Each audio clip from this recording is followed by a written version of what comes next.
Salve, salve, galera esperta do canal Pororocacabana. Hoje, 19 de março de 2022, vamos apresentar o programa O X da Questão. Vamos continuar falando o que foi retratado no programa anterior sobre a guerra da Ucrânia, mais alguns aspectos.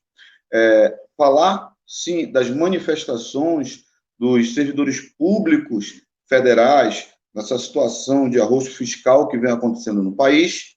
E, claro, vamos ter vários expressos cabanos de temas variados para que a gente comente aqui para vocês. E vamos iniciar o programa com aquela energia positiva. Solta a vinheta, Daniel.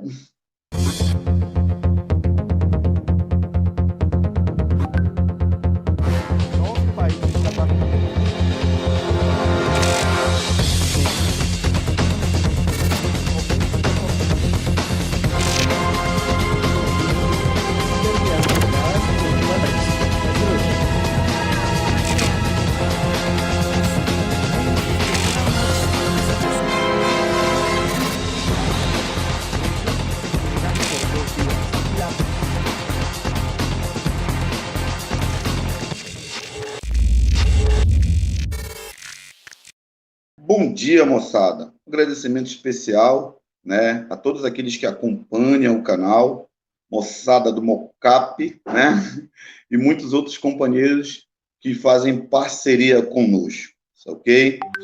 A gente queria chamar agora nosso grande editor, né, nosso amigo Daniel Francês. Aparece aí, Daniel, né, para a gente dar início ao programa de hoje, ok? E também, né, o nosso grande companheiro, o nosso companheiro do Mocap, o Paulo, né, Paulo? E aí, seu Paulo? Paulo Rodrigues, grande Paulo. Bom dia, companheiros. Bom dia, Abreu. Bom dia, Paulo. Bom dia, Abreu. Bom dia, Daniel. É uma alegria muito grande a gente poder iniciar esse segundo programa, o X da Questão, um projeto que a gente já vinha pensando e construindo já há bastante tempo, que são essas lives semanais, aí, todos os sábados, às 17 horas, buscando os principais fatos da semana, né, abrindo esse espaço de diálogo, de comunicação com a sociedade.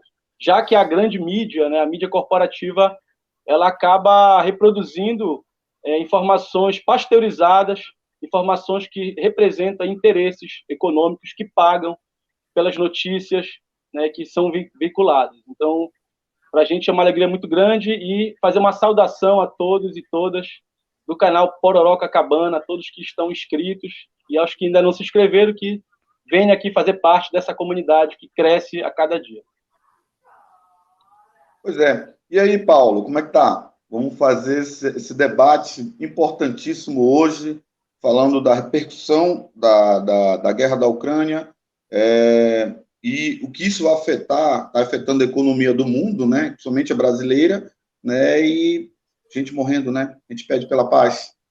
Bom dia a todos, né? Novamente, primeiro quero ressaltar a importância do canal Pororocacabana, né? Um canal esse que é uma alternativa e se vai contrapor a essa mídia corporativa, uma mídia que tem todo o interesse, né, de produzir as ideias capitais. E o Pororocacabana vai de contra isso, dando informações, tá? E permitindo que a população possa ouvir e construir uma nova visão, uma nova realidade de vários temas. Vem aí, Conexão Mocap.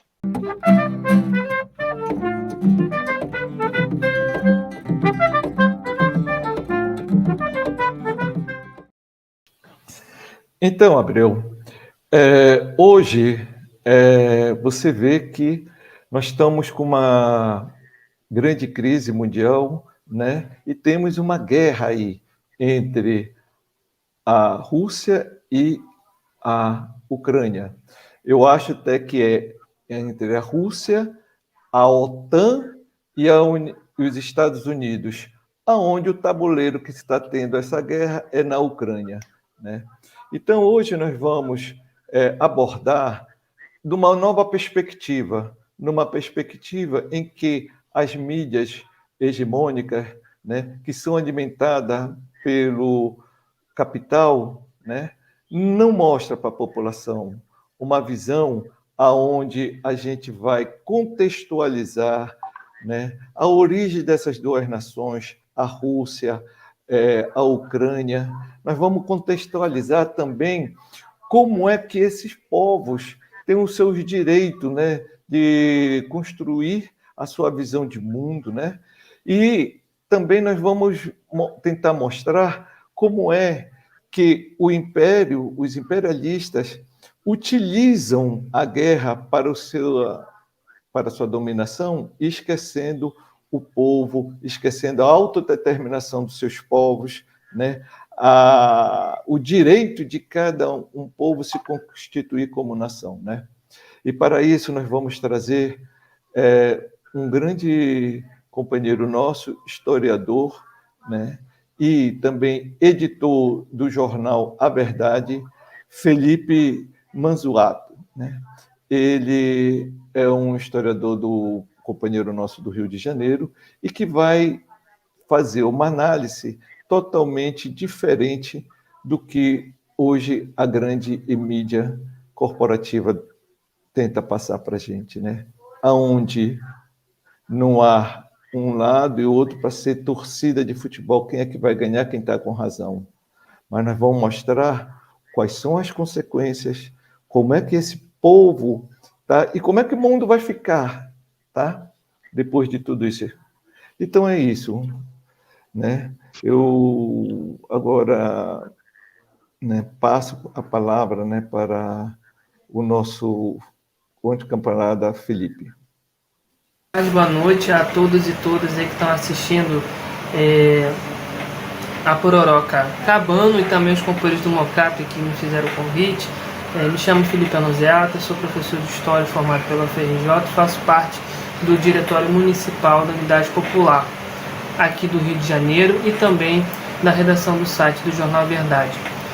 E o meu convite aqui se deve a essa questão da guerra entre Rússia e Ucrânia, né, a invasão russa que ocorreu agora dia 24 de fevereiro, que escalou uma guerra que já vem acontecendo há 8 anos naquele país, uma guerra civil, né, entre as províncias do extremo leste da Ucrânia de Donetsk e Lugansk contra o governo de Kiev, né, a capital da Ucrânia. Essa guerra, né, como estou falando agora, ela não começou agora, né, ao contrário do que a mídia burguesa, a grande mídia, a Globo, os grandes jornalões do Brasil e do mundo dizem. Na verdade, essa guerra já está acontecendo há 8 anos e ela acontece como consequência de um golpe de Estado patrocinado pelos Estados Unidos e pela União Europeia em 2014, que derrubou o presidente ucraniano Viktor Yanukovych. Aquele presidente, ele defendia uma posição de mais neutralidade da Ucrânia em relação tanto às potências imperialistas do Ocidente quanto à potência imperialista emergente, né, a ascendente, que é a Rússia. Né? Ele entendia que a Ucrânia devia manter uma posição de distância dos dois, sem negar qualquer tipo de relação econômica ou política com todos os países. Né? Esse presidente, ao mesmo tempo que defendia essa política, também era muito impopular por conta de diversos escândalos de corrupção que foram surgindo ao longo dos anos. Se aproveitando dessa deixa, os Estados Unidos e a União Europeia patrocinaram um golpe, financiaram um golpe que foi realizado por batalhões paramilitares e militares de neonazistas e neofascistas naquele país e por partidos de direita e extrema-direita. A consequência foi a formação de um governo ucraniano composto por diversos neofascistas e neonazistas que estão lá até hoje. Né? E essa situação criou uma divisão cultural, étnica e política muito forte no país. Por quê? Porque a Ucrânia é um país independente desde 1917. Após a Revolução Socialista Bolchevique de outubro de 1917 na Rússia, como consequência daquela revolução, foi fundada em 1922 a União das Repúblicas Socialistas Soviéticas, ou conhecida como aqui no Brasil como União Soviética. Na União Soviética existiam no seu auge, né, de 14 repúblicas socialistas soviéticas que eram estados federados da União Soviética. Diferente de como é no Brasil, onde os estados não têm autonomia militar, financeira, diplomática, Na União Soviética, todas as repúblicas soviéticas tinham seu próprio corpo diplomático, seu próprio exército, sua própria economia, embora vivesse numa integração política e econômica entre todos ali que faziam parte da União. E com a Ucrânia não era diferente. Então não é verdade também o que a mídia burguesa fala, que a Ucrânia só é um país independente há 30 anos. Na verdade, hoje, a Ucrânia já tem mais de 100 anos de independência, sendo que a maior parte dessa história foi enquanto uma república soviética, parte da União Soviética. Então, fechado esse parênteses, esse breve parênteses histórico, né, o fato de ter sido parte da União Soviética e o fato de compartilhar laços culturais, políticos e econômicos de mais de 1000 anos com a Rússia, fez com que os povos ucranianos e russos fossem praticamente irmãos, né? É muito comum você ter na Rússia um russo com uma avó, um tio, um primo ucraniano, na Ucrânia alguém com a avó, um tio, um primo russo. Ou seja, né, eles inclusive são tão integrados que muitos compartilham famílias entre os dois países. E o fato é que na parte oeste da Ucrânia, a maior parte da população fala a língua ucraniana, enquanto no leste da Ucrânia, a maior parte da população fala o russo e é mais ligada culturalmente à Rússia. Com a entrada de neonazistas no governo ucraniano, se criaram várias políticas russofóbicas. O que são políticas russofóbicas? Começou-se a proibir se falar russo na televisão, nos jornais, em qualquer meio de comunicação de massa. Ao mesmo tempo, começaram a perseguir a memória dos combatentes, homens e mulheres da Segunda Guerra Mundial, que lutaram contra o nazismo alemão, né, entre 1941 e 1945, e qualquer tipo de memória que lembrasse a União Soviética ou os laços culturais históricos entre ucranianos e russos. Ao mesmo tempo, no leste, começou-se uma repressão brutal contra as manifestações que surgiram contra essa política do governo neofascista ucraniano, ao ponto de que levou essas províncias de Donetsk e Lugansk, né, se declararem independentes e pegarem armas para enfrentar o governo neofascista de Kiev. Isso por conta, lembremos, do golpe financiado pelos Estados Unidos e OTAN. E aqui vale falar de um outro ponto. Desde o fim da União Soviética, em 1991, Estados Unidos e a União Europeia e a OTAN vêm se expandindo rumo ao leste. Quando a União Soviética acabou, apenas os países da Europa Ocidental faziam parte da OTAN. Desde aquela época, mais de 15 países que foram socialistas ou que eram repúblicas soviéticas entraram para a OTAN. E isso foi cercando pouco a pouco a Rússia, que é o maior país em termos de território do mundo, foi cercando pouco a pouco de bases norte-americanas, de mísseis, de armas ofensivas, restando apenas fora da influência da OTAN, a Ucrânia, a Belarus e mais algumas repúblicas soviéticas ao sul da Rússia, ex-repúblicas soviéticas, ao sul da Rússia. Então, além desse contexto de golpe e de divisão...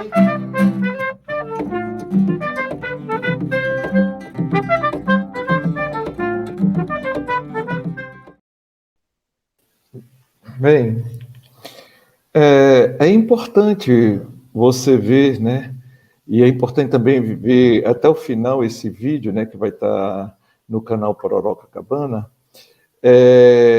que você vê como duas nações que foram constituídas, que já foram quase irmãs, né, onde a própria Rússia nasce, né, na Ucrânia, a primeira capital russa, né? Então, ao longo do tempo, né, pelos interesses imperialistas, elas vão, né, tendo vários conflitos, né? E é importante dizer que, hoje em dia, a mídia tenta colocar Estados Unidos como grande deus da democracia, né? E, por outro lado, existe uma Rússia comunista. E é bom esclarecer que hoje a Rússia ela não é um país comunista, né? O que está hoje em voga aí é uma questão, uma briga geopolítica, tá? Não ideológica, né? Ou seja, tudo vai continuar uma ou outra ganhando, não há mudança nenhuma quanto à relação ideológica, como aconteceu na época da Guerra Fria. Lá, claramente, naquela questão de Cuba, tinha-se a União Soviética, tinha uma questão ideológica. Hoje não tem. Então é bom esclarecer isso, né? Então, olhando nessa perspectiva, né, eu acho que nós temos que sempre dizer que a saída realmente dessa guerra é o respeito pela autodeterminação dos povos e dizer, olha, existe sim uma outra condição do homem sobreviver nessa vida, que é uma condição, né, aonde as desigualdades deverão sumir, aonde as oportunidades deverão surgir e onde só se tem um caminho, é o socialismo. Tá? Com essa, eu agradeço, né, ao conjunto dos ouvintes que tiveram, né, e agradeço ao Daniel, né, ao Abreu, né, e o Mocap fica muito contente de estar aqui participando. Pois Paulinho, se você puder continuar com a gente no programa, a gente tiver no seu tempo, sei que você tem muitos afazeres, a gente fica muito agradecido. Bom, eu queria primeiro dizer que o Putin não é de esquerda, ele é um autocrata. O movimento da esquerda no Brasil, em sua maioria, ninguém está apoiando o Putin a favor do flagelo do cidadão ucraniano, de mulheres e crianças morrendo. Não é nossa intenção. A gente não tem lado, mas a gente também não pode ser refém dessa mídia covarde que anda fazendo isso, né? O Paulinho bem falou agora, o vídeo do Felipe mostrou, e eu sempre digo o seguinte, uma guerra, a gente não pode pensar apenas de uma maneira maniqueísta, que existe bons, mocinhos e vilões. Uma guerra, infelizmente, o que nós temos são vítimas, né? E a gente sabe muito bem que a OTAN, ela está, sim, conseguiu 15 países no leste europeu de 97 até aqui, e a Rússia, ela se vê cercada. Um míssil nuclear de uma fronteira dessa não vai durar 5 minutos para chegar em Moscou. Não tem como se defender. Ninguém quer o inimigo no seu calcanhar. E eu acho interessante, Paulinho e o nosso querido Daniel Francês também, queria que entrasse no debate, que entra governo republicano, entra governo democrata nos Estados Unidos, mas a expansão geopolítica deles contra os inimigos imediatos que eles acham, eles vão invadindo os territórios. Em contrapartida a isso, em 1962, com a crise dos mísseis em Cuba, que eles não admitiram, podia ter uma guerra nuclear, mas eles esqueceram de falar para a mídia tradicional que eles botaram mísseis na Turquia e na Itália. Uma forma de pressionar dentro do cenário da Guerra Fria a União das Repúblicas Socialistas Soviéticas. O presidente da Ucrânia, ele é um palhaço, né? Ele é um populista, ele pede para a população do seu país enfrentar tanques de guerra, né? Geralmente, ele não é um soldado, ele é um comediante, para usar essa população, né, como escudo humano e chamar a atenção da mídia internacional contra a Rússia. A incoerência e o jogo de poder entre os homens custam vidas. Vamos falar de uma maneira simplista. Você acha que a Rússia, que tem um potencial militar 100 vezes maior do que a Ucrânia, em 3 ou 4 dias já não tinha acabado com essa guerra? Será que o presidente da Ucrânia ele não tem a noção, eu vou falar de maneira popular, o indivíduo ele vai dar comida para o jacaré dentro d'água? Cutucar a onça com a vara curta?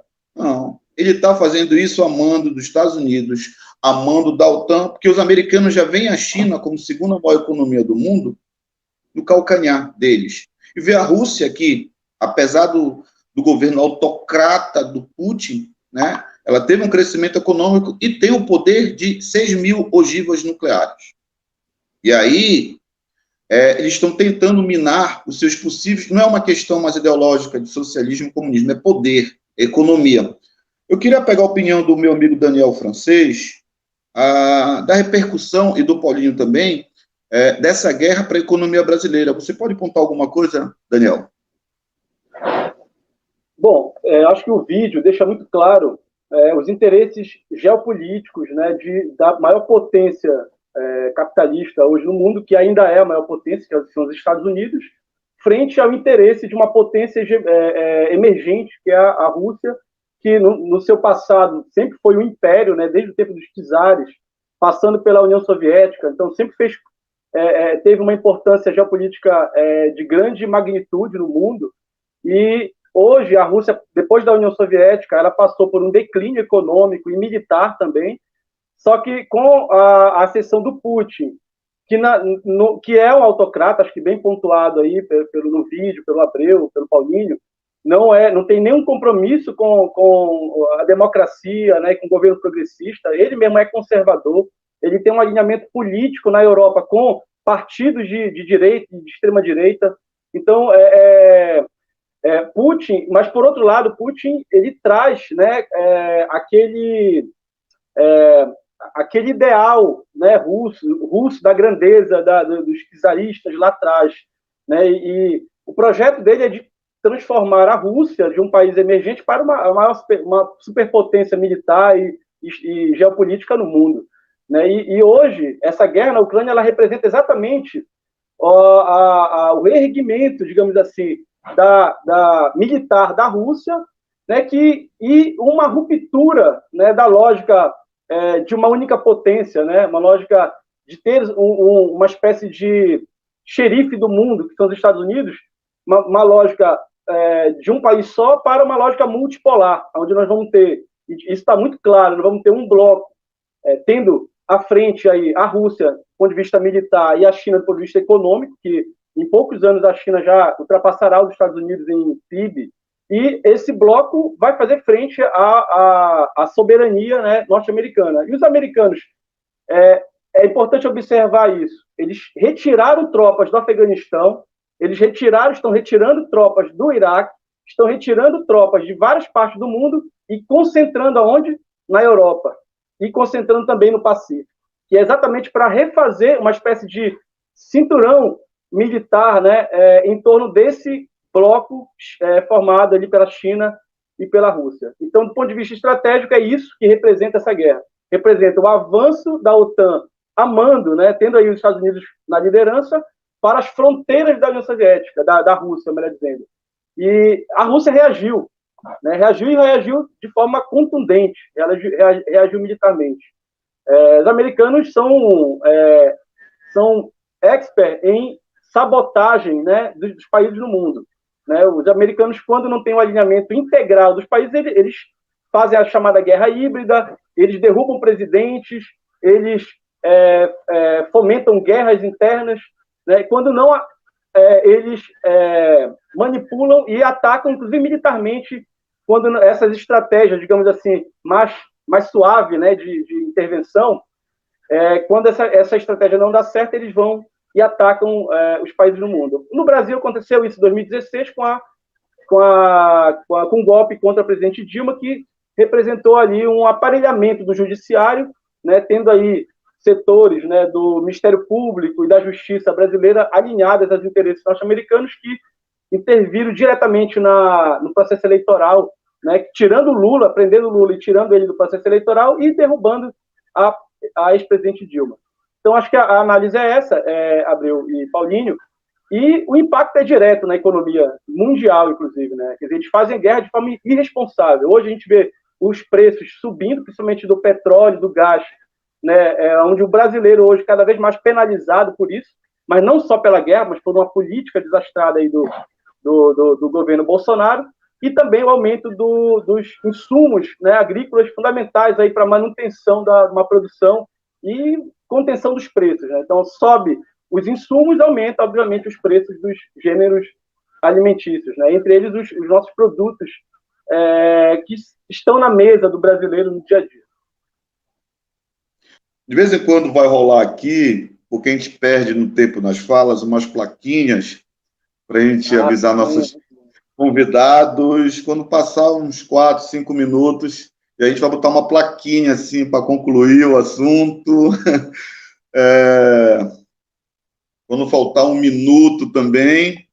Então, porque a gente tem um tempo e outros convidados que têm entrar aqui no programa. Olha, achei o debate formidável, tem muito pano para manga para debater sobre isso, tem muito programa que a gente pode trabalhar sobre isso, mas, assim, a análise foi brilhante de vocês, tá ok? Bom, vamos partir para outro bloco, Daniel Francês? Hein? Vamos partir para outro bloco. Bloco 3, vamos falar sobre as manifestações dos servidores públicos federais no dia 16, né? E para isso nós temos aqui um vídeo de 2 minutos aí do professor José Trindade, que é professor da UFPA e integrante aqui do canal Pororoca Cabana, e um convidado especial, que é o professor Acácio, professor do IFPA e integrante da Central Sindical e Popular, CSP com Lutas, que já está aqui aguardando na sala de espera para nos passar todas as informações, né, e quais são as pautas de luta da categoria que amarga aí anos de arroxo de salário e ataques mesmo às condições de trabalho, né, dos servidores públicos federais. Pois é, então não vamos perder muito tempo e vamos chamar aí uma conexão direta com o nosso querido professor Acácio Moreira. Vamos lá?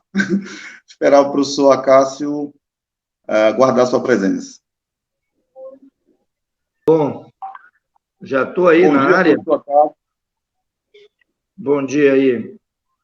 Bom, eu não sei, né, direito aí como é que é a dinâmica. Eu sou professor do IFPA Castanhal, eu sou da oposição, né, à direção do Sinasef estadual, né, e nós fazemos parte, né, a corrente sindical, que a gente faz parte da direção, né, proporcional do Sinasef Nacional. Pois é, galera, após a gente chamar o professor Acácio, figura importantíssima, a gente vai botar agora o vídeo do companheiro José Trindade, tá ok? Manda ver, Daniel. Março, nós houve uma manifestação em São Brás, uma manifestação aqui em Belém, mas também em outras partes do país, referente justamente à luta dos servidores públicos, federais, estaduais, municipais, por seus direitos. Vai lembrar que a inflação, nesse último período no Brasil, nesse último ano, no ano de 2021, foi uma inflação de 2 dígitos, ou seja, uma inflação que foi superior a 10%. Sendo que é previsível, e os diversos estudos mostram a previsão disso, que a inflação para o próximo período, quer dizer, para esse ano agora de 2022, será ainda maior. Por quê? Por conta de 2 pontos importantes, um deles que nós já tratamos, que é o preço do combustível, e um outro ponto muito importante de respeito também aos aspectos de aumento da carestia em função dos preços dos alimentos básicos. Isso muito em função de que o fornecimento de elementos importantes sob o ponto de vista da produção de alimentos, e que é basicamente aqueles que são disponibilizados no comércio internacional, como fertilizantes, como potássio, como nitrogênio, muitos deles advêm justamente daquela região que hoje está em conflito, da Rússia, da Ucrânia. Sendo que o boicote, o embargo econômico que os Estados Unidos têm colocado em relação à Rússia, vai acabar atingindo também o próprio povo brasileiro. E, portanto, nós vamos ter aí a possibilidade muito forte de uma inflação crescente no próximo período e uma inflação que vai provavelmente atingir os alimentos básicos, tais como arroz, feijão, como vai atingir o próprio trigo. Vai lembrar que aquela região, que hoje agora está em conflito, o leste europeu, é um grande fornecedor mundial de trigo, e isso provavelmente deve elevar o preço do trigo a nível mundial. Bem, o que é importante notar é que os servidores públicos já estão há 3 anos sem reajuste sob o ponto de vista real, ou seja, ganho acima da inflação. Tivemos um probleminha aí no vídeo do José Trindade, mas a ideia principal acho que foi passada, né? E passa a palavra para o professor Acácio fazer as suas considerações aí sobre as manifestações, a pauta da categoria dos servidores públicos federais. Fique à vontade, professor. Bom, boa tarde, né? Bom dia, estou sono ainda. Bom dia a todos e a todas, né? Eu sei que é uma situação que está sendo gravada aqui. Os servidores públicos, né?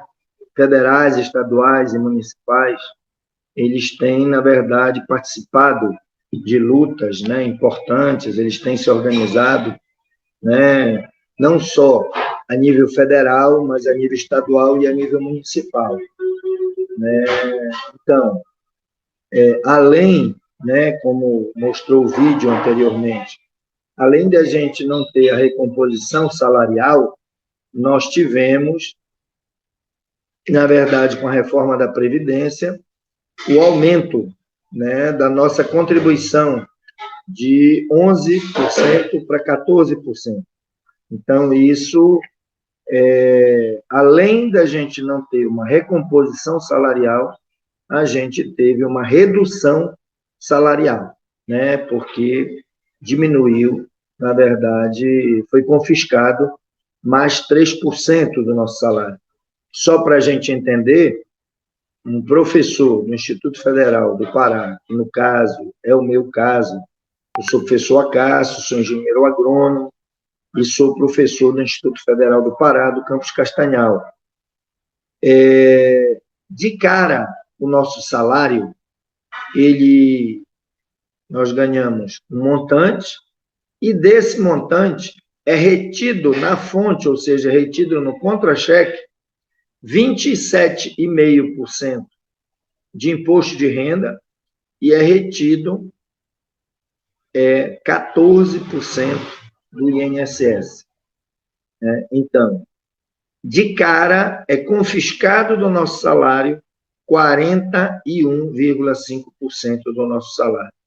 Então, a gente, após receber apenas 58,5% do nosso salário, porque 41,5% é confiscado pelo governo, a gente ainda enfrenta as tarifas em geral, né, os impostos em geral que a gente paga, né, desde a energia elétrica, né, ao pão caseiro, né, ao feijão, ao arroz, né, esses produtos. Então, os servidores públicos federais, né, puxaram um dia nacional de luta, né, para o dia 16, que estavam também, né, participando desse ato, porque não era um ato apenas dos servidores públicos municipais, porque os servidores públicos federais, os servidores públicos municipais estão, na verdade, enfrentando também um problema com a prefeitura local, né,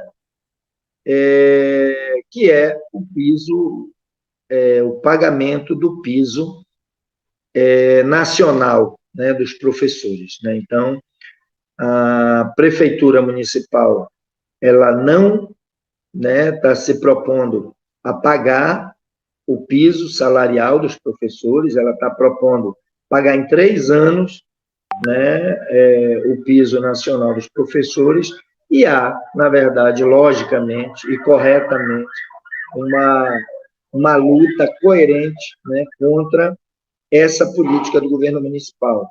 Do ponto de vista do governo estadual, né, a luta também ela é constante, né, os servidores que também enfrentaram, né, uma luta, né, muito grande aqui no Estado com relação à reforma da Previdência também, que vale se frisar, né,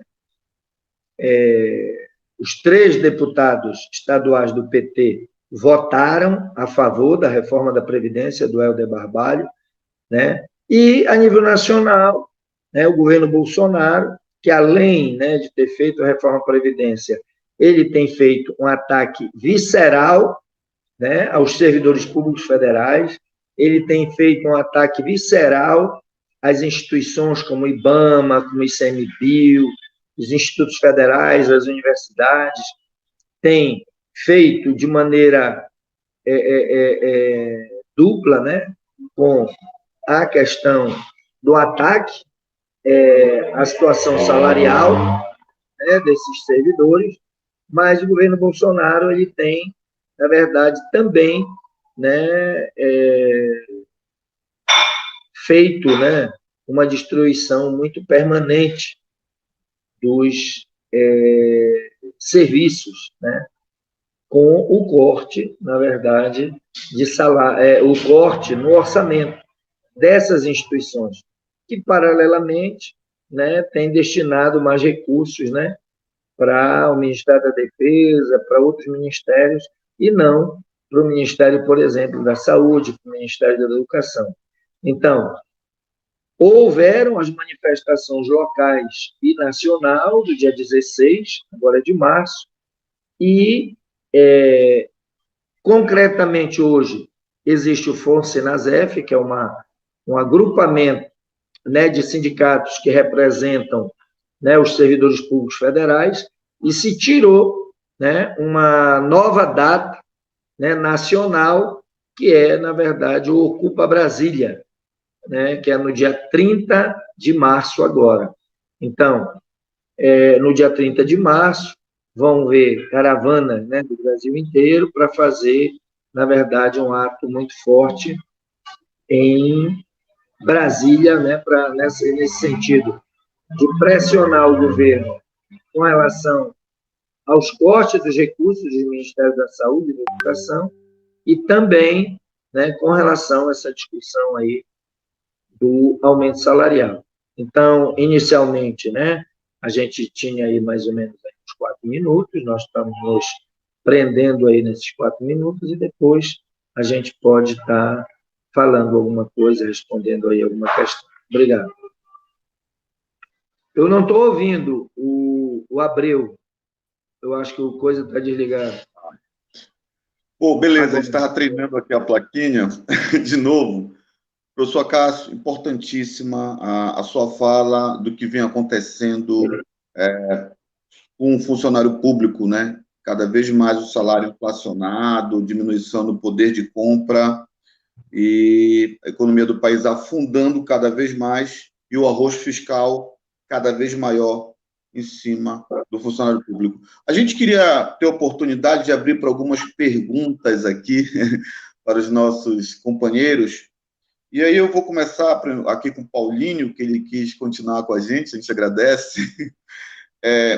E vamos tentar responder com 1 minutinho ou 2 aí, senão o programa não acaba, tá ok? E diante do que o professor Paulo falou e do vídeo do Zé Trindade, eu vou primeiro fazer uma crítica aqui, que uma galera aí bolsonarista diz que Bolsonaro deu aumento para os professores, como se ele tivesse feito a lei do piso que está atrasado e até porque não dá nada para ninguém, tá? Seguindo, Paulinho, esse parâmetro de crescimento da inflação, crise econômica, como isso vai repercutir a longo prazo na vida do funcionário público, porque ele também é um mercado consumidor. E somente em regiões, por exemplo, tem prefeituras de interior que metade da população é funcionário público, né? Trabalha nas prefeituras. Então, como isso vai repercutir na vida desse cidadão aí que muito contribui, né, para a economia do país?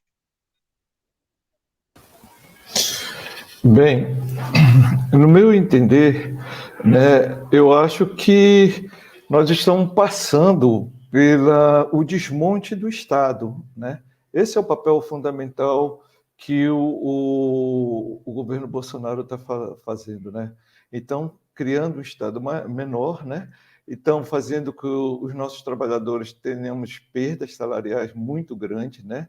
E realmente nós vamos ter uma crise humanitária, não tenho dúvida disso, né? Devido a essa redução do Estado. Eu acho que é muito interessante, por exemplo, a classe dos professores, né? Eles são emblemáticos, e aí talvez o Acácio possa até responder melhor. Eles sempre foram uma classe de luta, uma classe que constituía, digamos, um fomentador de massa crítica na população, né? E hoje ele está sendo muito, muito atacado, né? Por exemplo, você vê hoje até nome, por exemplo, você vai em mais escola, agora os professores estão sendo chamados de colaboradores, né? Então, tirando as perdas salariais, privatizando, que é a lógica, né? Tentar privatizar a educação, tirando conceitos fundamentais da ciência, da pesquisa e trazendo para o meio da educação a questão do empreendedorismo e a questão agora também do... E tudo isso, né, ele está precarizando, né, as condições de ensino para a gente, né, digamos, domesticar o povo, tá? E assim o permitir a ter essas perdas salariais e não ter essa visão que num futuro bem próximo, né, nós vamos perder a competitividade de produção, a gente vai perder a produtividade de sustentação, né, da sua vida, né? E eu acredito e dou realmente todo apoio a essa luta aos professores, né, que não só lutar pela questão salarial, né, mas realmente pela a volta do ensino digno e libertador que deve ter. Eu queria perguntar se o Daniel Francês, nosso editor, ele tem alguma pergunta para o professor Acácio sobre esse ato que vai ocorrer aí, né? A importância disso. Se você tiver, Daniel Francês, fique à vontade. Então, eu queria perguntar para o professor Acácio há quantos anda aquela reforma administrativa tentada, né, pelo governo Bolsonaro há um tempo atrás, e parece que ela foi meio que brecada ali no Congresso, a pressão foi muito forte, né, dos servidores públicos, porque, na verdade, essa reforma administrativa ela é o fim praticamente do serviço público, como a gente tem hoje, né? Servidores com estabilidade, que é uma forma de protegê-los da pressão política, né? Daqueles políticos aventureiros, dos políticos corruptos, que não podem simplesmente demitir um servidor porque ele se recusa a cumprir uma ordem que foge, né, a sua atribuição, né, ou aos princípios, né, do funcionalismo público, né, da ética do serviço público. Então, a reforma administrativa ia acabar exatamente com isso. Então, o servidor que já vem sendo atacado, né, duramente, ele passaria a perder aquilo que lhe garante uma proteção para que ele não seja alvo aí das pressões políticas no seu exercício do trabalho. E, além disso, praticamente acabar com os concursos públicos como uma forma de ingresso no serviço público, porque eles poderiam agora contratar terceirizadas, né, empresas terceirizadas, e a gente sabe a relação muito promíscua que tem entre essas empresas e os políticos, né, que acabam assumindo os cargos de direção dos órgãos públicos, e também contratar os servidores temporários, que também não têm nenhuma garantia de estabilidade, pode ser destratado a qualquer momento. Então, essa tentativa de fragilizar o Estado, fragilizar o serviço público, ela meio que deu uma paralisada, mas acho que não foi vencida essa pauta ainda. Ela continua ali, né, nos bastidores da política, nos bastidores do Congresso. A pergunta que eu faço para o professor Acácio, que deve estar acompanhando de perto isso aí, porque, a meu ver, é o maior ataque que o governo pode fazer no Brasil, no serviço público, é essa reforma administrativa. Além da reforma da Previdência, que o Acácio já falou, e de outras reformas aí que atacam direitos, né? Reforma trabalhista também, que flexibilizou as leis trabalhistas que garantem direitos para os trabalhadores. Bom, rapidinho, a gente quer dizer o seguinte. Em primeiro lugar, aquela frase antiga, né? E só a luta muda a vida, né? Então, apesar, né, de nos últimos 2 anos, né, existir uma pressão muito grande para a pauta eleitoral, né, a pauta das eleições, né, fortalecendo aí um debate que vamos dizer assim, né, basta tirar o Bolsonaro que a gente resolve a situação, né, a gente entende que as eleições, elas nunca resolveram e nunca vão resolver o problema da classe trabalhadora, né? Nunca resolveram e nunca vão resolver. O que vai resolver e o que tem resolvido é a ação direta, né? Infelizmente, essa ação direta, ela tem sido, nos últimos 11 anos, somente os últimos 2 anos aí de pandemia, ela tem sido muito massacrada, né? Pela própria pandemia, pelo desemprego, pela miséria, pela fome, né? Então, as pessoas, elas estão numa situação, vamos dizer assim, né, de aceitar muitas coisas, né? Um desespero, né? A fome avassaladora, né, que a gente tem enfrentado no país. Porém, a reforma administrativa, eles tiveram que segurar, né? Eles tiveram que deixar para a agenda do próximo ano, né? Assim como o Temer, né, teve que deixar a agenda da reforma da Previdência para o próximo governo, a agenda da reforma administrativa vai ficar para o próximo governo. E não, na verdade, polemizando, né, entrando nas polêmicas, mas, né, nos preocupa muito, e aí entrando, né, nesse cenário eleitoral, nos preocupa muito, né, a candidatura, teoricamente, né, vamos dizer, majoritária e tal, né, ela está apresentando, né, como alternativa de vice, né, o Geraldo Alckmin, né, que, na verdade, destruiu o Estado de São Paulo do ponto de vista dos ataques aos servidores públicos, né? Então, isso nos preocupa muito, né? Porém, a gente continua dizendo, né, que, independente, logicamente, né, que a gente, vamos dizer assim, né, uma prioridade zero, né, consciência zero, é que realmente, né, esse governo que está aí, Bolsonaro, ele aprofundou estupidamente, né, as mazelas do povo brasileiro, né? Essa questão de colocar o dólar, né, os preços do petróleo, né, pareados, né, a questão do dólar e tal, tudo mais, isso, na verdade, o Robin Hood ao avesso, né? Ele está tirando, né, do povo brasileiro, né? Ele está tirando do povo brasileiro, né, dinheiro para mandar para os acionistas internacionais. E o que é pior, eles querem aprofundar isso, porque existe, né, um debate de fundo que é justamente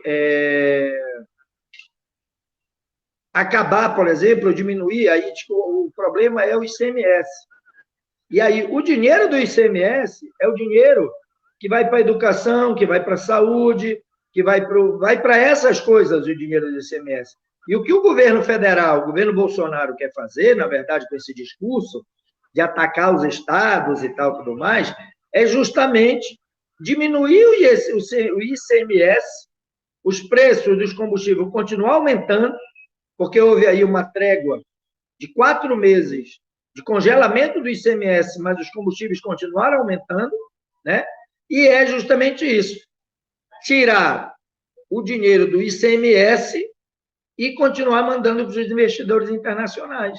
Então, é tirar do povo brasileiro e mandar para o mercado internacional. E isso tem um agravante, né? Vocês falaram aí da alimentação, dos alimentos, eu sou agrônomo, a gente trabalha nas comunidades rurais, e, na verdade, esse é o momento, né, da gente aprofundar o debate, né, da agricultura orgânica, né? E que é um debate econômico, não é um debate ideológico, não é um debate... Não, é um debate econômico. Só para a gente entender, né? Um saco de 50 quilos de NPK, né, que é um adubo químico e tal, tudo mais, há 2 anos e meio atrás era R$130. Um saco de farinha de osso, que é um adubo orgânico, há 2 anos e meio atrás estava R$50. Hoje, né, antes da guerra aí da Ucrânia, que eu não sei como é que está agora, mas um saco de NPK, 2 anos e meio depois, ele está R$350. e o saco da farinha de osso, que é orgânica, R$ 65. Então, não aumentou muito os produtos orgânicos, a adubação orgânica. E a gente tem que avançar nesse sentido.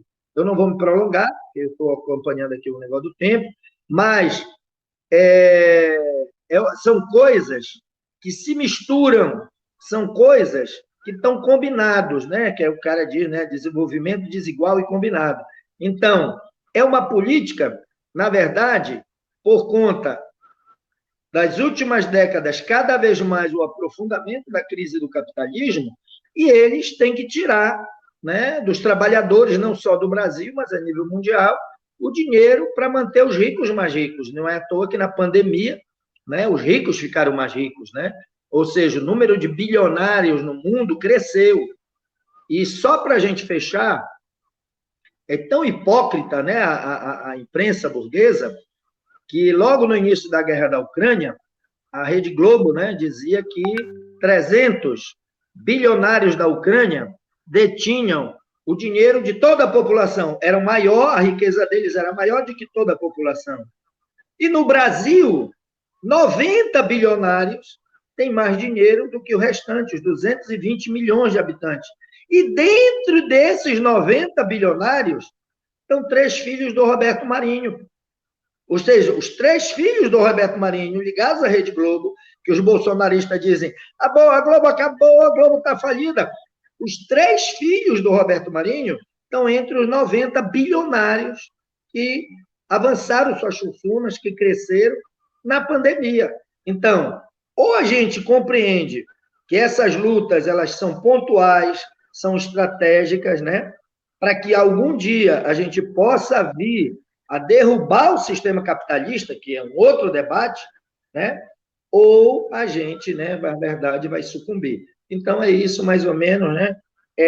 Às vezes a gente vai falar de um assunto, mas é o desenvolvimento desigual e combinado, né? Tudo junto, tudo ao mesmo tempo agora. É isso, obrigado. E eu estou aqui comendo aqui papel, porque eu estava numa outra reunião da oposição sindical, não tive tempo de tomar um café e estou tomando agora. Contribuição maravilhosa, professor Cássio. Daniel Francês, como é que está nosso tempo, companheiro?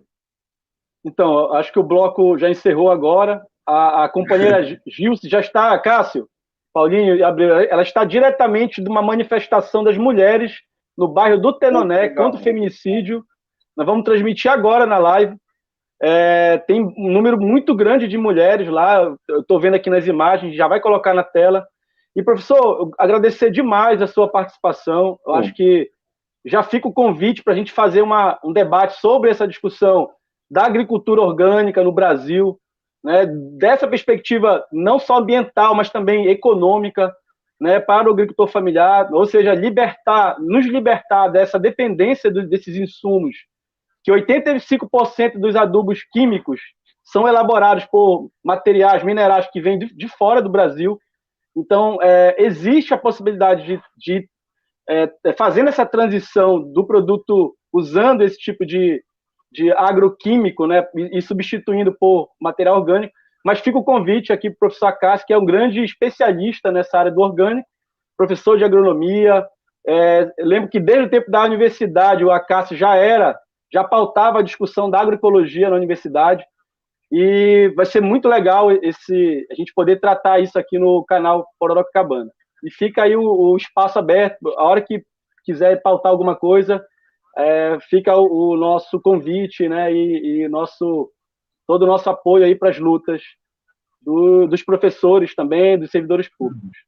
Muito obrigado. Eu queria só fazer um agradecimento aí, né, ao convite, né, e mandar um abraço aí para o Paulinho, para o Abreu. Eu acho que a gente tem que estar junto, né, cada um da sua maneira, né, tentando se organizar para que a gente possa, né, destruir esse sistema que está aí, porque nós, né, que temos um pouco mais de sensibilidade, a gente, na prática, tem sofrido muito com isso, né? Nosso coração tem ficado muito apertado, né? De fato e de direito, né? De ver nossos irmãos, né? Essa questão da fome, né? As pessoas, né, os bolsominions falavam tanto, né, da Venezuela, e os supermercados estão cheios aqui no Brasil, e as pessoas não têm dinheiro para comprar, né? É muito lamentável, é muito sofrido isso, né? A gente vê, né? E a gente, não é que a gente se culpe, né, por conta disso, mas a gente que tem, né, uma condição financeira um pouco maior e tal, tudo mais, a gente se sente, às vezes, até muito mal, né? Porque a fome, a gente eu não imagino, de fato, o que é, né? Passa um dia, né, sem almoçar, sem tomar um café, me agoniei aqui, tive que tomar um café, imagina, né? Um cidadão não ter, chegar em casa e dizer para os filhos, né, que não tem o que trazer para casa, né? É uma coisa que está muito pesada, né? E a gente tem que, né, se dar as mãos e tal e tentar avançar nesse processo, né? É isso. Obrigado mais uma vez aí, Paulinho, o Abreu e o Daniel. Obrigado. Valeu, Muito professor. obrigado, professor Acácio. Muito obrigado pela sua presença. Volte sempre. Daniel Francês, vamos tentar conectar com a Gilce, da manifestação das mulheres, por favor. Permitida às mulheres é lutar pela vida, pelo direito à vida, Ramiro Ronaldo está aparecendo aí. pelo direito à autonomia. Transmitindo aqui diretamente do bairro do Tenoné, a manifestação das mulheres na luta contra o feminicídio. Vamos ouvir um pouquinho. Estou aqui também, prestando solidariedade, participando dessa luta. Nossas mulheres estão morrendo. O Brasil é o 5º país em número de feminicídios e o Pará, o nosso estado, ocupa o 4º lugar nesse ranking de morte de mulheres. Mulheres que geralmente são mortas pelos seus companheiros ou ex-companheiros que não se conformam com a separação. Por que eles não se conformam? Porque eles acham que são donos das mulheres, que as mulheres são objetos de sua propriedade. Até porque, assim como o homem é livre para usar a roupa que ele quiser, para sair quando ele quiser, para ir para onde ele quiser, ter os amigos que ele quiser, a mulher é igualmente livre para fazer o mesmo. Os nossos homens, sejam maridos, namorados, companheiros, pais, irmãos, eles não são nossos donos, não são nossos proprietários, mulher. Nós somos livres, nós temos todos os direitos e não somos só nós que temos obrigação sobre os nossos filhos, eles têm igualmente a mesma obrigação. Então vamos nos unir. Uma mulher que sabe que a sua vizinha está sendo vítima de violência e às vezes a violência, como já disse a minha companheira anterior, não é aquela violência física explícita. Às vezes ela todo dia ela é xingada, ela é diminuída, ela ouve dizer que ela não vale nada, que ela é uma isso, uma aquilo, que a gente não... Repetir as ofensas. Tudo isso é crime e passível de ser denunciado. E temos que denunciar. A gente sabe que o feminicídio hoje, no Brasil, ele aumentou nos últimos anos, né? Isso pode ter relação, provavelmente tem relação direta com o crescimento dessa direita, extrema-direita, né, que amplia, né, esse discurso de ódio, né, ódio contra as minorias, ódio contra as mulheres, né, o machismo, né, o racismo, a homofobia, né, e o próprio machismo que é muito claro ali nas falas do próprio presidente Bolsonaro, né. Quer comentar alguma coisa, Paulo, enquanto a Lucideia vai chegando aqui para falar? Não, eu acho que tem que reforçar isso, né? Acho que nós temos que ter uma luta implacável, né? E principalmente como aumentou no governo Bolsonaro, né? E eu acho que eu fico impressionado como a Damares, né, a ministra dos Direitos Humanos, consegue destruir toda uma política que tivemos anos e anos de luta construindo, né? E traz no seu bojo toda essa questão machista dessa sociedade, né? Então é isso, né? Eu realmente acho que nós temos que fortalecer, né? Temos que apoiar, temos que estar junto com essas companheiras, né?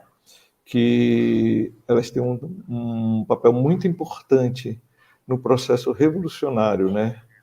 E também colocar essa pauta não só num aspecto identitário de feminismo, mas num aspecto de uma luta de classe, tá? Porque hoje, sim, o machismo, né, hoje, ele é um processo dessa classe dominante, dessas lutas de classe que é imposta na nossa sociedade, né? Porque muitas vezes as pessoas utilizam isso, né, e escamoteiam o problema central disso aí, né? Então era isso, companheiros, né, que eu queria reforçar. Aí a Deia está entrando agora. Agradecemos a companheira Ana, lá de Mosqueiro, que faz parte do Movimento e Articulação de Mulheres do Estado do Pará, uma MEP, que hoje está aqui, juntamente com o Movimento Cabano do Tenoné, nessa grande empreitada, que é difícil, não é fácil, o combate ao feminicídio. Então, nós estamos hoje aqui, nós mulheres, de luta, dizendo que o 8 de março ele é o Dia Internacional de Luta das Mulheres. Nós gostamos sim de flores, gostamos de presente, mas nós também gostamos de ver as nossas mulheres vivendo em paz dentro das suas casas. E é por esse motivo, porque nós queremos a liberdade dessas mulheres de viver o seu corpo. Tá pegando aí, Daniel? Que ela quiser. Sim, tá ótimo. O áudio está muito bom. Quiser. Então, o Movimento Cabano do Tenoné, juntamente com a MEP, o Movimento das Articulação de Mulheres, está aqui hoje para demarcar, fincar sua bandeira de luta contra o feminicídio. E até a vitória, nenhuma mulher morta. Isso aí.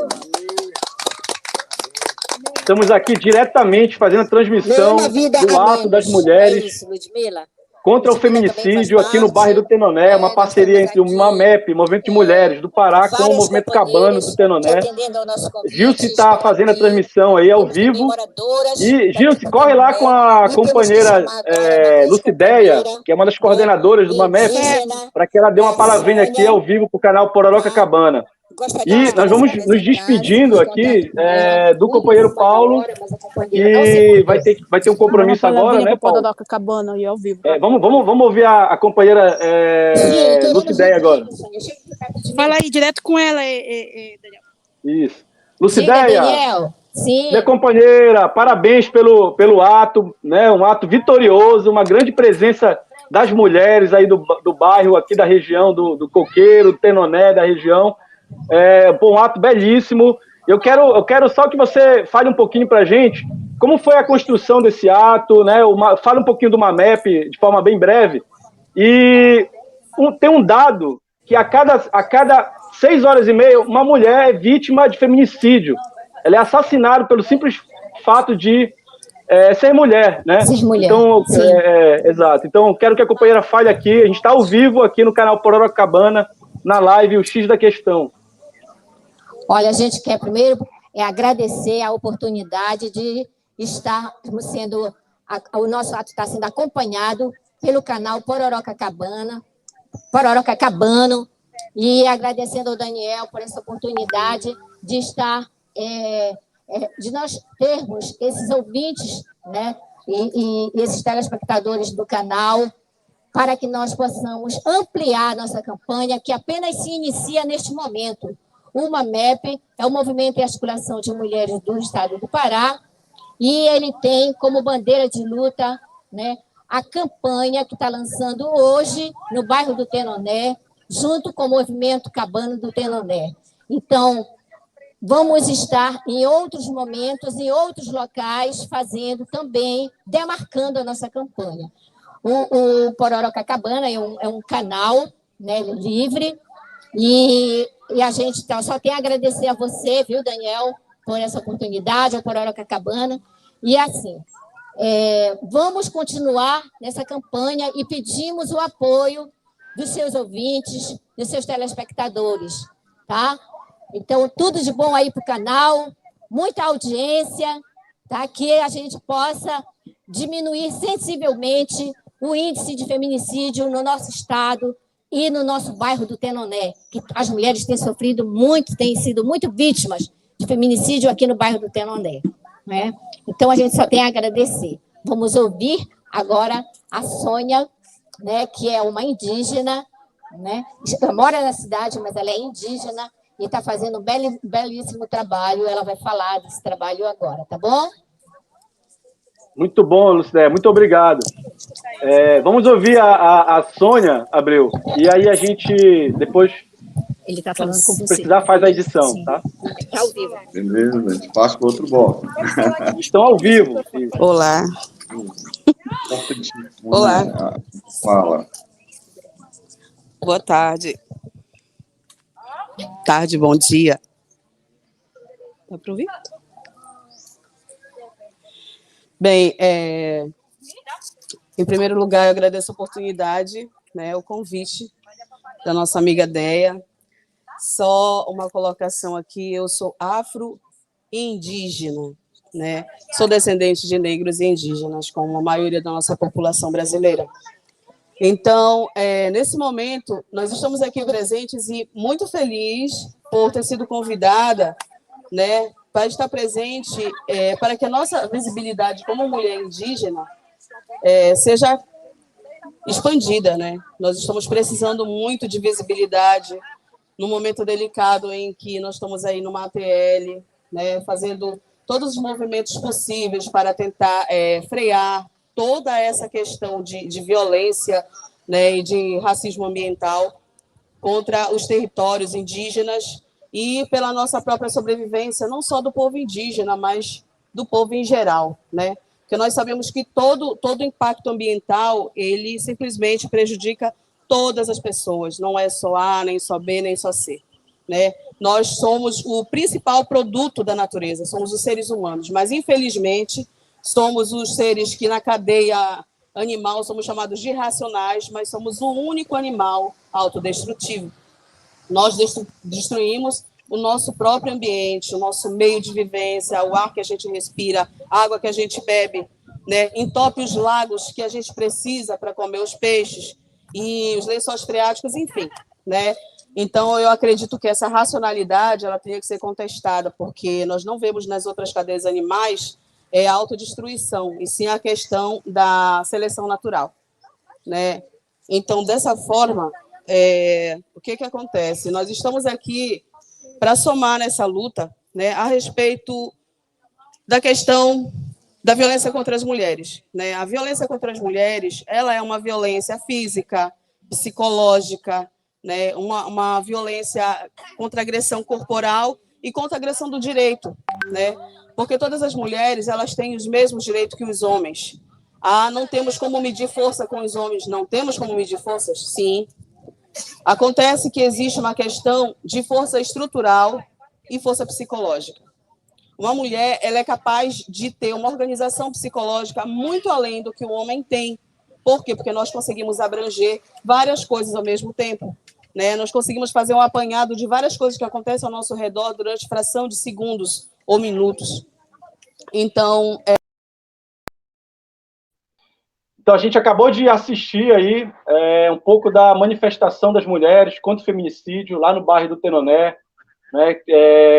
Um ato construído pelo Movimento de Mulheres do Estado do Pará, o MAMEP, e um coletivo, Movimento Cabano do Tenoné, né? Essa parceria, né, com as companheiras do Movimento Cabano contribuindo aí nessa importante ato contra o feminicídio. E aí a gente passa agora para o próximo bloco. Falando. Exatamente. Então vamos lá. Expresso Cabano. Solta a vinheta.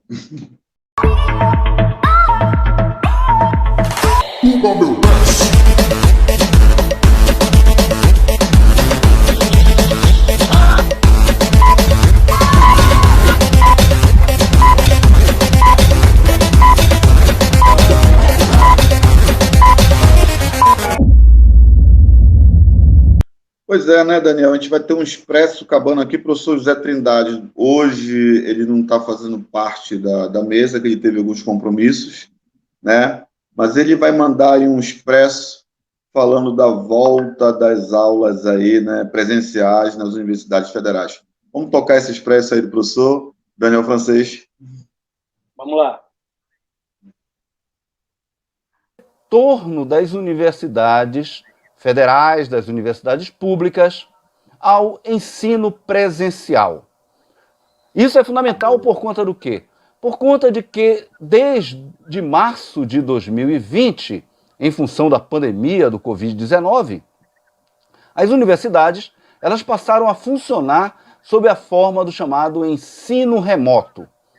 O conjunto dos cursos que foram oferecidos, eles foram oferecidos nessa modalidade de ensino remoto, onde, basicamente, a utilização de uma série de ferramentas computacionais, entre elas o Google Meet, entre elas a Classroom, entre elas o Microsoft Classroom, esse conjunto de ferramentas computacionais foram utilizadas e possibilitaram com que os alunos, os estudantes, mantivessem os seus cursos durante aquele período, tanto o ano de 2020 quanto o ano de 2021.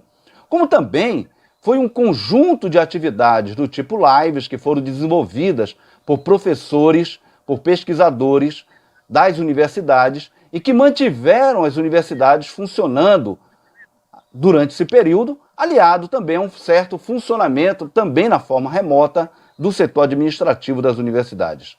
Isso a fim de garantir com que não houvesse uma propagação maior do vírus do Covid-19. Agora, em março de 2022, retorna-se o ensino presencial em todas as universidades. Vale lembrar que alguns pontos devem ser rememorados. Primeiro ponto fundamental: durante esse período, esses últimos 2 anos, nós tivemos de fato um tempo muito angustiante.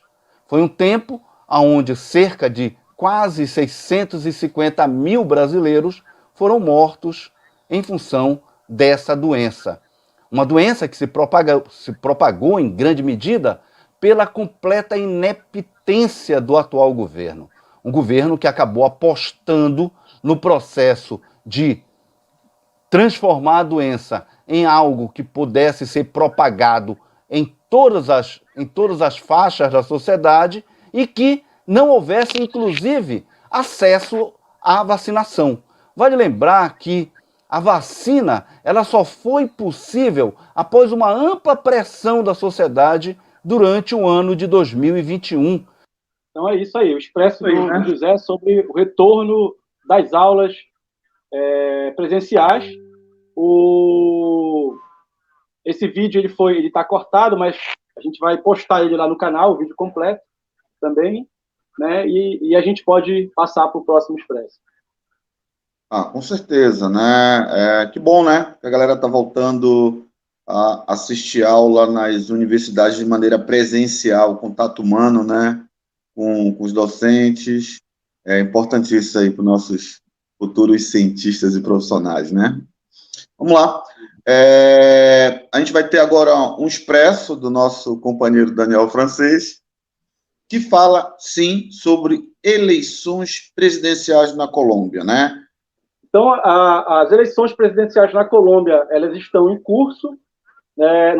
Já ocorreu a eleição para o Senado e para a Câmara dos Deputados da Colômbia, e a esquerda, depois de quase 100 anos de domínio praticamente hegemônico, né, da direita e da extrema-direita no governo colombiano, a esquerda tem um resultado bastante expressivo, né, conseguindo aí em torno de 1/3 das cadeiras no Senado. Tivemos 17 cadeiras no Senado e 25 cadeiras na Câmara dos Deputados. Existe aí uma frente de partidos do campo da esquerda, e o candidato desse campo de esquerda, que é o Gustavo Petro, ele está em todas as pesquisas em primeiro lugar, né, e é o possível futuro presidente da Colômbia. Bom, a gente sabe que a Colômbia ela é um país que é uma base militar dos norte-americanos, né? Então é lá que se concentram na força militar na América Latina dos Estados Unidos, né? Isso aí vem há muitos anos, né? Vem se perpetuando, e com essa possível reconfiguração da política, né? No caso da Colômbia, também o imperialismo americano também se vê ameaçado, né? Porque aí a gente já tem aqui vários governos do campo progressista e do campo de esquerda, como é o caso do Chile, né? O caso da Argentina, né? No México, né? E com a possível vitória do Lula também aqui no Brasil, né? A América Latina ela vem tendo uma nova, digamos assim, uma nova onda rosa, né? Uma nova onda de governos de esquerda e de centro-esquerda. Então, esse é o resultado. Acho que a gente é bom acompanhar. Dia 29, agora do mês de março, vai ser a eleição para presidente da Colômbia. Então, vamos ficar na torcida aí para a vitória do Petro. Pô, bacana, né, Daniel? E assim, né? Os governos de esquerda assustam a extrema-direita, né? A gente sabe disso, não vamos delongar nisso. É chato ver pobre entrando na faculdade, tendo oportunidade de emprego, políticas afirmativas, políticas à liberdade de gênero, políticas que incentivam o empoderamento feminino, a luta contra o racismo estrutural. A extrema-direita odeia isso, né? Mas eu acho que é um caminho que está sendo seguido pelo Chile, tomara que seja na Colômbia, e quem sabe esse ano o Brasil se livra, né, da teocracia miliciana fascista que a gente está vivendo nesse momento. Bom, vamos tocar o barco, né, Daniel? Parece que a gente tem um vídeo aí muito bacana, né, do Felipe de Rocha. Pode falar um pouco do que vai ser esse vídeo aí, companheiro? Legal. Mas antes, Gabriel, da gente falar do Felipe de Rocha, eu queria só também trazer aqui mais um expresso que esse dia agora, 14 de março, completou 4 anos do assassinato de Marielle Franco, né, que foi aquela vereadora do PSOL que foi assassinada brutalmente no Rio de Janeiro, junto com seu motorista, e que as investigações até hoje não indicaram quem foram os mandantes do assassinato. A gente sabe aí que um dos autores do assassinato já foi assassinado lá na Bahia por policiais militares. O outro assassino, que é Rony Lessa, que é um dos executores, né, onde as investigações chegaram a ele. Ele frequentou o condomínio Tendas da Barra, onde mora, inclusive, o presidente Jair Bolsonaro, por coincidência, né? E existiram vários telefonemas no dia do Rony Lessa à casa do presidente Bolsonaro.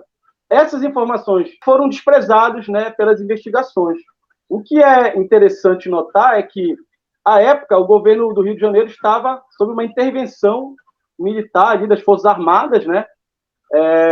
E o próprio ministro de Segurança da época, o Raul Jungmann, ele disse que as investigações elas não avançavam porque existiam pessoas muito poderosas envolvidas, né? Então, isso deixa uma interrogação, né? Por que não se chega, em definitivo, aos mandantes? Porque não adianta só pegar o peixe pequeno, tem que pegar os mandantes que cometeram esse assassinato bárbaro, tirando uma jovem liderança mulher, negra, da periferia do Rio de Janeiro, né, com projetos para a inclusão, né, da população de baixa renda nas políticas públicas, o combate à violência e combate a toda forma de opressão, violência contra, principalmente, a população das favelas, né, do Rio de Janeiro. E vamos agora ao nosso expresso local, um vídeo que o nosso companheiro do hip hop, o Rafael de Rocha, ele mandou para a gente do ônibus. Inclusive, ele faz esse trabalho nos ônibus, nos coletivos, mostrando a sua arte, a sua poesia, né, que ele produz, né, que ele expressa nos espaços alternativos, né, como a arte de rua, infelizmente, não tem a devida valorização. Eles fazem as chamadas batalhas do hip hop, né, e anteontem teve lá no no conjunto Tapajós, ontem foi lá em São Brás, e a gente fica muito feliz de ter terminar esse X da Questão com esse hip hop do colega aí, do companheiro Rafael de Rocha. E vamos trazer ele aqui no canal, né, Abreu? Vamos trazer ele aqui para falar um pouco dessa manifestação cultural, né, maravilhosa. Tem que valorizar a cultura urbana da periferia, né, que essa juventude aí está produzindo musicalmente, criticamente. O canal Pororocabana abre as portas para esses artistas aí que estão surgindo. Pode mandar a música aí do nosso querido, a apresentação do nosso querido Rafael de Rocha. De Rocha. O parceiro até tá gravando aí, eu faço até um close, mano. Sabe que é o back? É tipo o atabaque. Mostra no Instagram, no Face, no WhatsApp. Sabe, é tudo certo, eu sou eficaz. Não sei se tu tá indo pra batalha de São Braga, no sabe como é, eu sigo na fé. Desejo para todo mundo até axé. Mas vou rimando desse jeito, eu faço na jogada. Boa leitura, lendo a Bíblia Sagrada. É tipo um salmo, eu rimo um calmo. E desse jeito eu vou rimando, sabe, isso é um fato. Tranquilidade, moça, eu faço verso prosa. A estampa é florida e a senhora é uma rosa. Tipo no jardim, a rima até tem fim. Enquanto eu vou rimando, eu afirmo com meu fundinho. Tranquilidade, mano, que é sem caguete. Mas eles deixam, gosta no boné aí, por pai de macete. Tá de rato, pega o papo. Enquanto eu vou rimando desse jeito, rima pego na tabaco. Tranquilidade, eu trago sentimento. Meu cabelo é enrolado igual meu relacionamento. Como é que fica, mano, aí, moça, pode passar. Eu faço na jogada. Boa leitura, lendo a Bíblia Sagrada. É tipo um salmo, eu rimo um calmo. E desse jeito eu vou rimando, sabe, isso é um fato. Tranquilidade, moça, eu faço verso prosa. A estampa é florida e a senhora é uma rosa. Tipo no jardim, a rima até tem fim. Enquanto eu vou rimando, eu afirmo com meu fundinho. Tranquilidade, mano, que é sem caguete. Mas eles deixam, gosta no boné aí, por pai de macete. Tá de rato, pega o papo. Enquanto eu vou rimando desse jeito, rima pego na tabaco. Tranquilidade, eu trago sentimento.